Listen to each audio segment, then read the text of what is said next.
Assalamualaikum warahmatullahi wabarakatuh. Perkenalkan, nama saya Raditya Wildana Syaif, NIM 24090012. Di sini saya akan menjelaskan proyek UAS data mining. Oke, di sini saya pakai dataset student depression dataset. Nah, dataset ini untuk uh, mengklasifikasikan atau memprediksi apakah seorang mahasiswa itu mengalami depresi atau tidak berdasarkan data yang tersedia. Oke, di sini kita mulai dari statistik deskriptif. Nah, di sel ini itu untuk melihat statistik deskriptif ya, itu melihat seperti rata-rata, terus nilai minimum, nilai maksimum, sama informasi umum dari setiap atribut. Nah, terus di sel selanjutnya, di sini ada missing value sama data duplikat.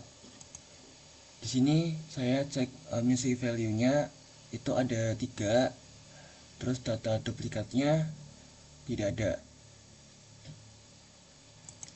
Nah, terus untuk distribusi target di sel ini tuh digunakan untuk melihat jumlah data pada setiap kelas target, yaitu mahasiswa yang mengalami depresi itu uh, mahasiswa yang mengalami depresi dan tidak mengalami depresi. Oke, selanjutnya ada visualisasi EDA. Nah, sel ini tuh digunakan untuk melakukan exploratory data analysis atau EDA melalui beberapa grafik agar lebih mudah memahami pola dan karakteristik data. Nah, ini grafiknya kayak gini.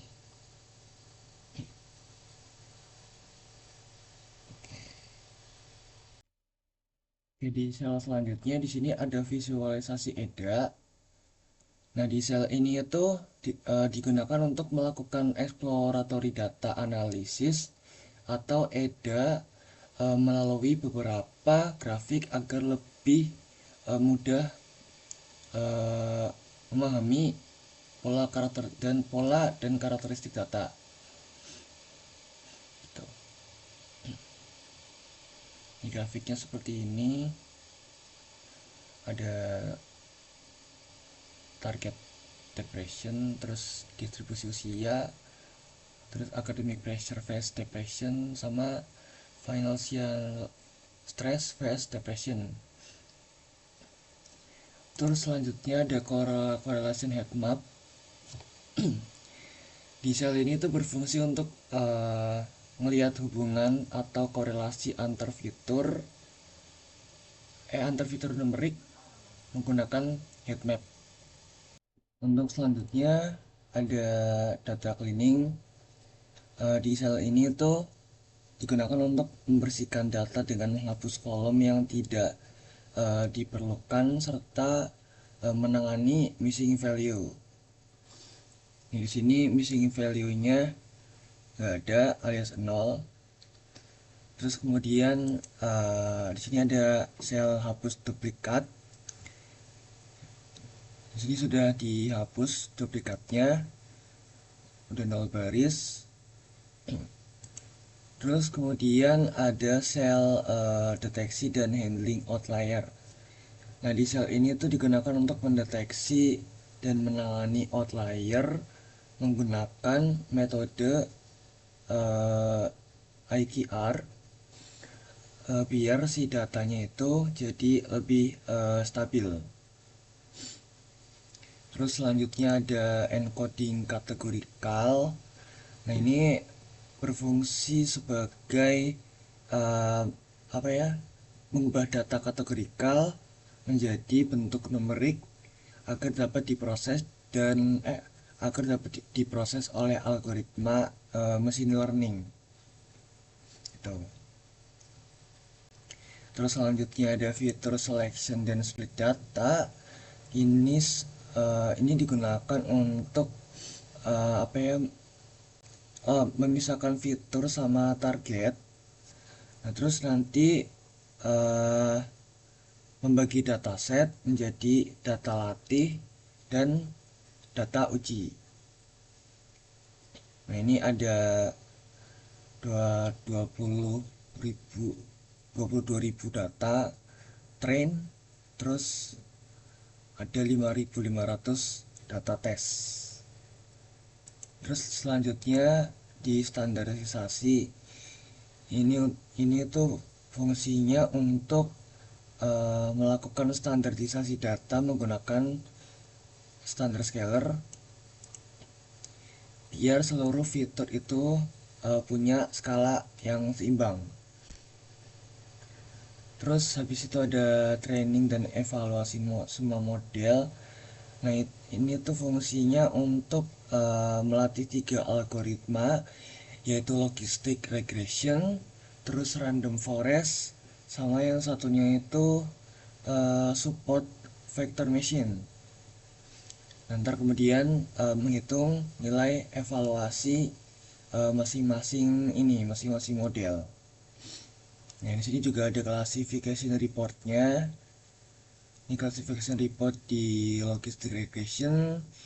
Ini random forest sama SVM. Terus selanjutnya ada tabel perbandingan model. Nah, di sel ini tuh berfungsi untuk menampilkan hasil evaluasi seluruh model dalam bentuk tabel. Jadi nanti biar gampang untuk dibandingkan aja si modelnya. Sini ada nih, berarti yang dibandingkan ada akurasi, precision, recall, sama event score, sama outjet atau out. Terus selanjutnya ada visualisasi perbandingan matrik dan confusion matrix. Nah, di sel ini tuh fungsinya untuk menampilkan grafik ini. Berarti ini grafik perbandingan performa model serta confusion matrix dari model terbaik ya. Oh ya, ini confusion matrixnya SVM. Berarti ini SVM model terbaik. Nah, terus ini berarti SVM model terbaik dari perbandingan metrik antar model ini. Terus ROC curve. Nah, ini sel ini tuh berfungsi untuk menampilkan ROC curve untuk membandingkan kemampuan setiap model dalam melakukan klasifikasi. Ini grafiknya seperti ini. Terus selanjutnya ada fitur importance. Nah, di fitur importance ini digunakan untuk mengetahui fitur-fitur yang paling berpengaruh terhadap hasil prediksi berdasarkan model random forest. Ini berarti fitur yang paling berpengaruh. Fitur ini, have you ever had Sudical Talks, karena dia paling skornya paling banyak. Nah, terus untuk kesimpulan, ini untuk menampilkan model terbaik beserta hasil evaluasi, terus dari proses data miningnya. Ini model terbaik berdasarkan event score. Ini modelnya itu adalah model SVM. Oke, sekian dari saya. Wassalamualaikum warahmatullahi wabarakatuh.